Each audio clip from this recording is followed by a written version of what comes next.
Very good kitchen. இன்றைக்கி நம்ம தேங்காய் பால் வெந்தய கஞ்சி செய்ய போகிறோம். இந்த வெயிலுக்கு ஏற்ற இதமான குளிர்ச்சியான உடம்புக்கு குளிர்ச்சியான உணவு எப்படி செய்யறதுன்னு இப்போ பார்க்கலாம். தேனை 1 கப் எடுத்திருக்கேன். இது 100 கிராம் கப்பு. இதில் ஒரு அரை ஸ்பூன் வெந்தயம். இதை நல்லா அலசிட்டு 1 மணி நேரம் ஊற வச்சுருவோம்.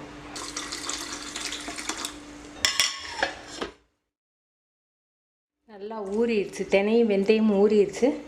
இப்போ தண்ணியை இழுத்துக்கிட்டு நம்ம எடுத்துருவோம். தண்ணி மெஷர்மெண்ட்டுக்காக உங்களுக்கு எடுத்துகிட்டு காமிக்கிறேன்.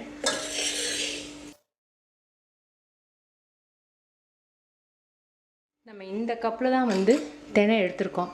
இதே கப்பில் தண்ணி மெஷர்மெண்ட் எடுத்துக்குவோம். நம்ம அந்த ஊற வச்ச தண்ணி எடுக்கிறேன், 1 கப்பு. இது தேங்காய் பால், 2வது எடுத்த தேங்காய் பால். மொத்தம் 3 கப் தண்ணி ஊற்றியிருக்கேன். இதில் பூண்டு கொஞ்சம், பூண்டு ஒரு 6 பல், சீரகம் ஒரு 1/4.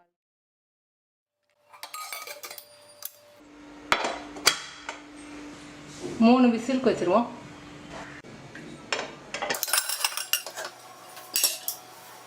இந்த சாதத்துக்கு தேவையான அளவுக்கு உப்பு. ஆரம்பத்திலே உப்பு போட்டிங்கன்னா அந்த தெனை அரிசி கொஞ்சம் வேகாது, அதனால் இப்போ உப்பு போடுறோம். கரெக்டான அளவு தண்ணி வச்சுருக்கோம் இல்லையா?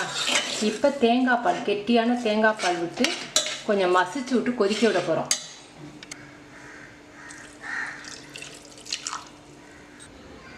எந்த கப்பில் நீங்கள் அரிசி எடுத்தீங்களோ அதே கப்பில் 1.5 கப்பு தேங்காய் பால் ஊற்றுறேன். ஏற்கனவே எடுத்த அதே கப்பில் 3 கப்பு தேங்காய் பால், தேங்காய் பாலும் சேர்த்து 3 கப்பு தண்ணி ஊற்றணும். இப்போ திக்கான தேங்காய் பால் 1.5 கப்பு. அடுப்பு லோ ஃப்ளேமில் வச்சுருக்கேன். இந்த வெந்தயமும் அரிசியும் நல்லா ஒன்று சேர்கிற மாதிரி கொஞ்சம் மசிச்சு விட்ருவோம், அப்போ தான் நல்லாயிருக்கும். இது சூடாக சாப்பிட இப்போ நல்லாயிருக்கும். ஆறிடுச்சுன்னா கொஞ்சம் தினை சிறுதானியம் இருக்கும். அதனால் தண்ணி வேணும்னா கூட ஊற்றிக்கணும், அப்போதைக்கு நீங்கள் வேணும்னா.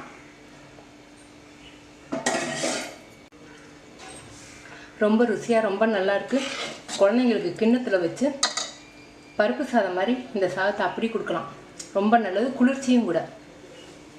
பெரியவங்களும் அப்படி இதை சாப்பிட்லாம். வேணும்னா மண்டி, மிளகாய் மண்டி, கடலை மண்டி, அந்த மாதிரி செட்டிநாட்டு காய்கறி மண்டி, அந்த மாதிரி அது நல்லாயிருக்கும், ரொம்ப நல்லாயிருக்கும்.